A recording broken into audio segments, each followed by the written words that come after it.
Hey guys, LevelCap here and welcome to This Week in Gaming. This week, Valve took legal action against CSGO gambling sites and EA is ramping up production on a ton of Star Wars games. If you're here for something like FPS or DLC news, just click its category to skip to that section of the video. Mobile users see the description for timestamps. Alright, let's start off with Valve. Following their notice that anyone using the Steam API to manage a gambling site will be punished, Valve has issued a cease and desist order to 23 different CSGO and Dota 2 gambling sites that use Steam accounts for trade bots. Considering the CSGO skin gambling industry is estimated to be worth in excess of $2 billion, this could have seriously broad implications for thousands, if not millions of people.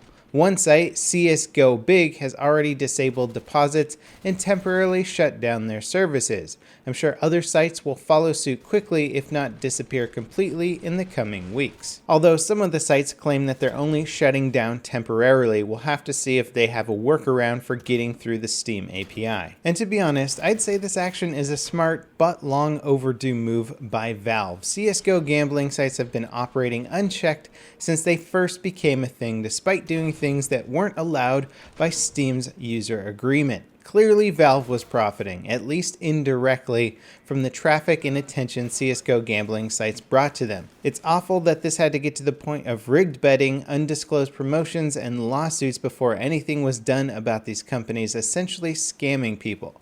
It's one thing for the odds to be stacked against you, it's another to be lied to by people running the sites in as disguised as entertainment. Phantom Lord is one such entertainer who recently joined the ranks of T. Martin and Syndicate for breaking the rules and possibly taking money to lie to CSGO gambling customers. Accused of owning the gambling site he featured in his Twitch and YouTube content, Phantom Lord's Twitch account was issued a permanent ban for breaking their terms of service, which forbids content featuring breaches of third-party user agreements. Phantom Lord was by no means a small-time streamer, so him being perma-banned by Twitch is a huge deal considering they very rarely take such harsh action against their large streamers. We're still weeks, if not months away from seeing the full repercussions from everything happening in the CSGO gambling industry, but I suspect it's going to get even messier as more information is released. What little has been released so far has already managed to get several people in serious legal trouble, so I can only imagine what more information being released will cause. Considering that Twitch is actually stepping in and banning its users so that they don't create a bad name for Twitch streamers, it'll be interesting to see if YouTube takes the same approach for YouTubers. Again, YouTubers corrupting the system, breaking FTC laws. It wouldn't surprise me that much if YouTube stepped in and did some of the work on their own, banning YouTube accounts. Alright, in lighter news, along with a teaser of the upcoming Death Star DLC, EA has revealed that pretty much every studio under their umbrella is working on a Star Wars project. The projects span the gamut from AAA RPG titles to mobile games, including a Rogue One DLC for Battlefront. DICE clearly understands Battlefront fans were disappointed by the new game, featuring little of what made the original Battlefront titles interesting. DICE's Battlefront has been maligned as a competent but frustratingly shallow shooter, with new skirmish modes bringing legacy Battlefront features like co-op and AI bots, as well as Death Star DLC offering space combat. It seems like DICE is trying to make up for their mistakes. While I'm apprehensive that an onslaught of Star Wars titles will amount to much beyond a few standouts in a sea of mediocre titles, EA has done the best job out of anyone that's tried before to recreate the look and feel of the Star Wars universe in a video game. And despite Battlefront's failings to keep an audience engaged long term, it's the closest we've come to something as grand as the scope of Star Wars films in gaming. That's not to say there haven't been great Star Wars games in the past. Knights of the Old Republic, The Force Unleashed, X-Wing were all great games, but modern technology has enabled developers to create worlds that look practically real.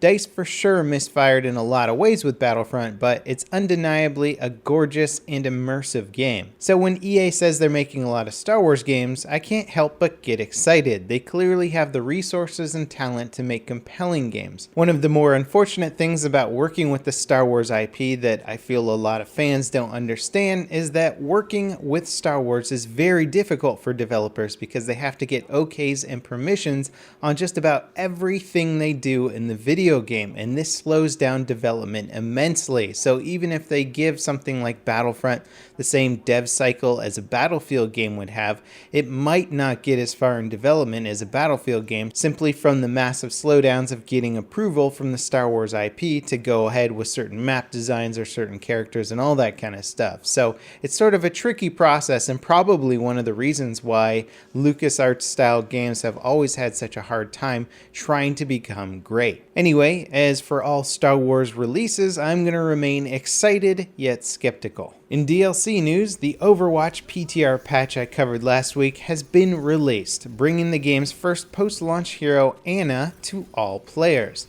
The patch also brings a ton of tweaks and changes, but the biggest one is competitive play matches only allow one of each hero per team now.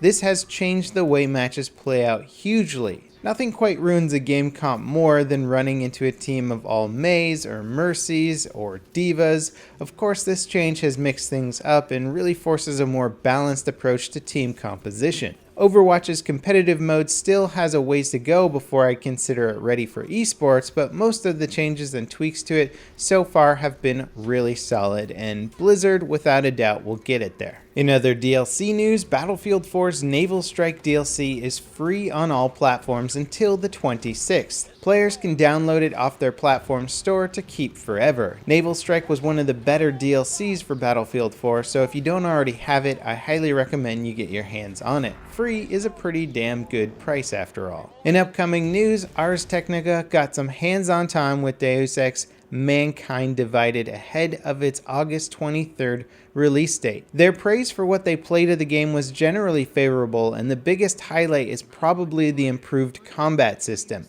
The previous Deus Ex game, Human Revolution, was one of those games that tried to be both a stealth and action game, but at the end of the day, it really was more of a stealth game than anything else. The controls and gameplay just weren't built to accommodate your typical action hero run and gun insanity. That said, Deus Ex has never been a game about Michael Bay explosions and mayhem. So while I wouldn't say that was a huge issue in Human Revolution, it's nice to see it improved upon with the new title. And speaking of action games, Call of Duty Infinite Warfare's latest gameplay trailer is actually pretty freaking cool. Featuring one of the game's earliest missions, it's set during a large-scale attack on a city, and the seamless progression from area to area is really impressive looking. The city is transformed from a clean and simple-looking urban area to a bombed-out war zone almost instantly. From there, the environments get progressively more destroyed and the combat gets more hectic. Watching the trailer, it's clear that there's some actual character to the design in the game missions and levels. Yeah, it still has the hyper-linear shoot all the bad guys thing going on, but for a COD game, it looks incredible. The developers of Metro franchise 4A Games have come out with their nearly 2-year-long absence from social media to announce that they're working on 2 new projects. Their previous games, Metro 2033 and Last Light, were made under some pretty crazy circumstances, which got so bad that they had to move their entire operation out of Ukraine to Malta.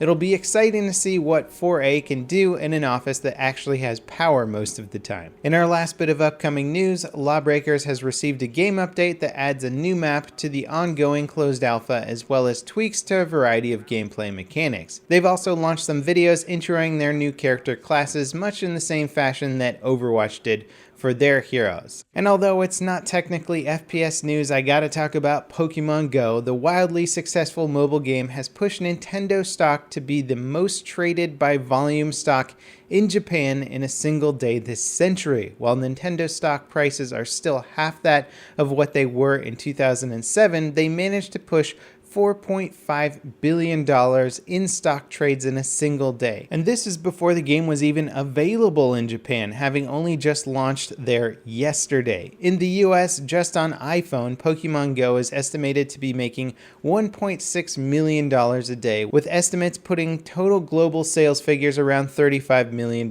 mark. It's anyone's guess just how crazy sales in Japan will be, which is where Pokemon Go is the most popular. Granted, 35 million for a game release is not the most insane thing ever compared to big AAA titles, but you have to think about it, this is just a mobile phone app that is free to download. And in our last bit of news, Polygon did an interview with G2A's CEO that's pretty much confirmed they've done everything they can to avoid being liable for all the shady stuff they facilitate. G2A's gone a step further in their article, and they've contacted experts such as Daniel Koska of the Federal Reserve's Faster Payment Task Force. Koska said regarding G2A's new verification requirements that there's really nothing stopping people from getting burner cell phones and going around this. One of the main arguments that G2A uses to defend themselves is they just say they're a marketplace. They're like eBay. They only facilitate the transactions, and the other people are actually committing the crimes,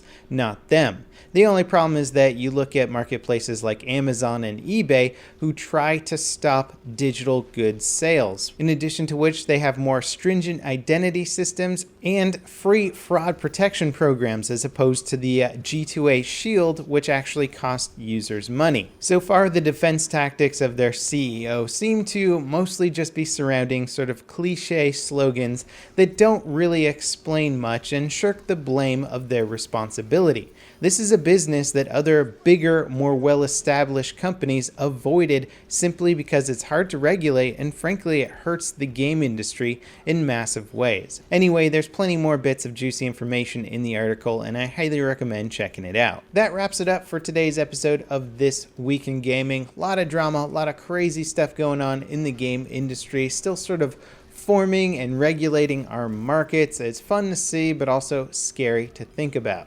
As always, guys, thanks for watching, and I'll see you next time. This is LevelCap signing out.